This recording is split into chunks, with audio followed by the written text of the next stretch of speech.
Well, how do you do, buckaroos? Let me sneak in this shot here. I was trying to get all the bottles in here. See if I can squeeze my face in there, man.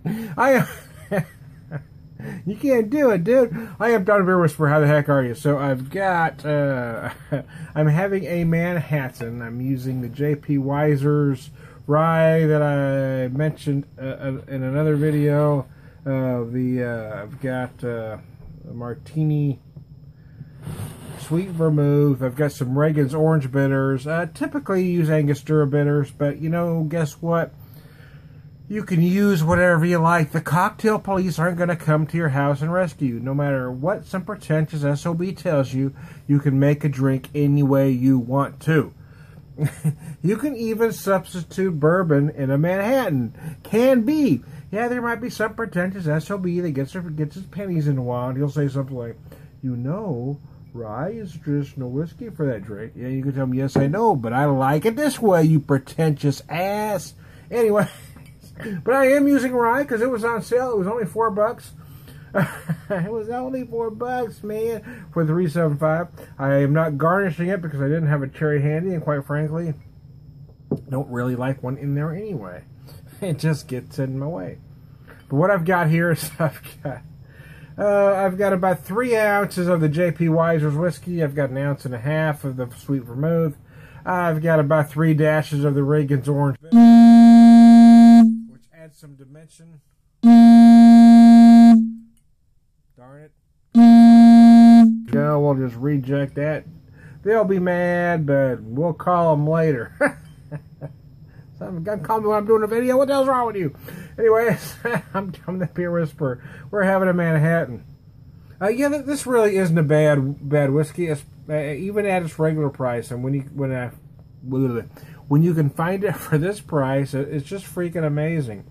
Yeah, when I look at Manhattan, they have a Manhattan recipe right here. There's things to do with this whiskey. They have a Manhattan recipe. Their Manhattan recipe is close to what I do. There's 2 parts Wisers, 1 part Dubonnet Rouge or sweet vermouth. I'm not going to use Dubonnet Rouge. 1 dash Angostura bitters. I use 3 dashes of the orange bitters. 1 maraschino cherry. Didn't have a cherry handy, so I didn't. You can serve this on the rocks or straight up. They have it shown on the rocks with a whole lot of ice. I'm just using the 1 big cube. It's kind of a hit and miss. Depends on what kind of, how upscale the place you're going to. If you go to an extreme upscale joint, they're going to give you a Manhattan straight up, which means chilled with no ice in it. They'll serve it in something similar to a martini glass. But if you go to a regular working class bar, they're likely going to make it and serve it on the rocks in a rocks glass like I have here, my Canadian Club glass. I don't have a JPWiser's glass, on the Canadian whiskey glass I have, so I'm using it, man.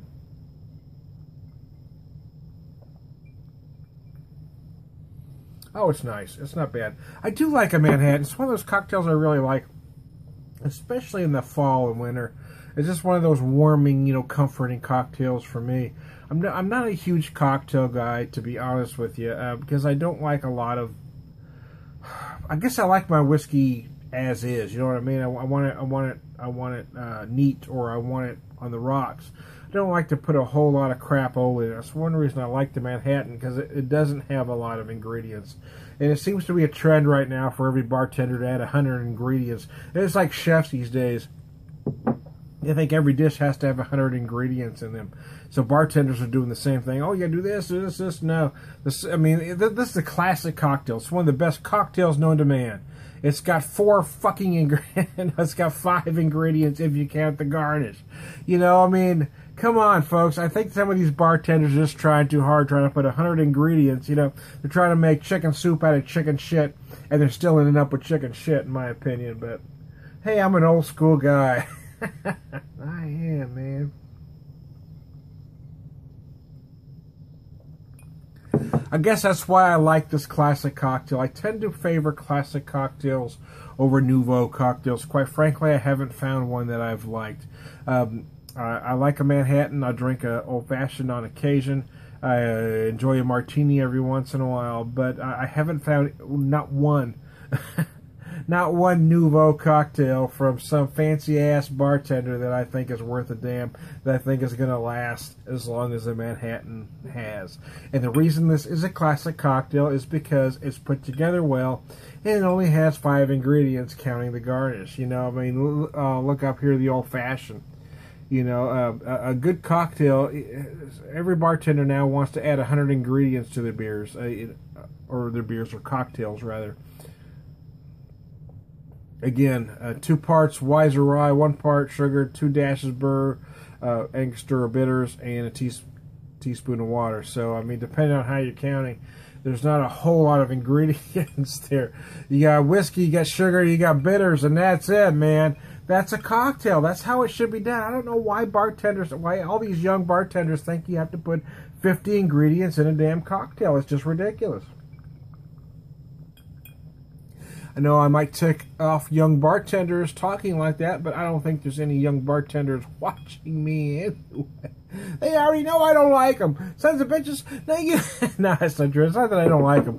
I'm not going to piss off bartenders. In fact, I'm always polite to bartenders and always tip well. My issue with bartenders today is many of the drinks are very pretentious these days. And the other is that there was a time when a bartender's job was to be friendly. It seems like when I go to places and there's a younger bartender, all they care about is the drink. What you're drinking, what you're going to pay them, and that's it. They don't stop. There's no chit chat.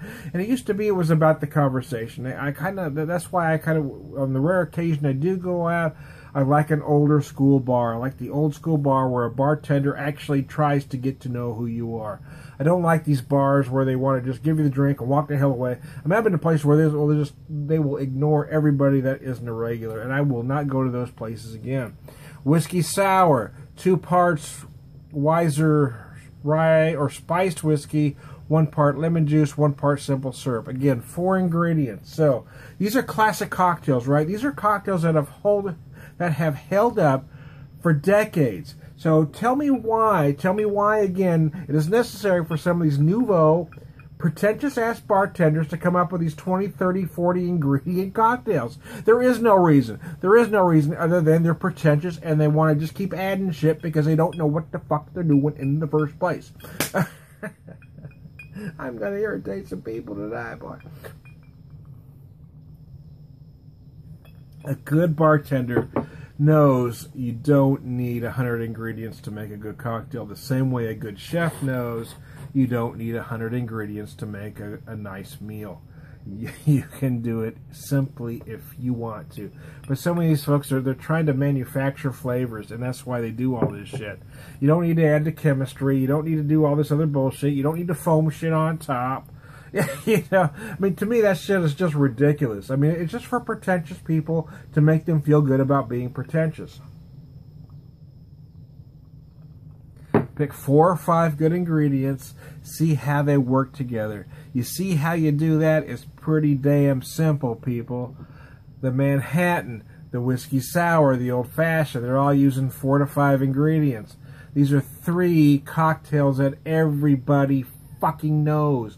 You don't need to add a lot of ingredients. So there you go. Hey, I've got a simple version of a Manhattan here.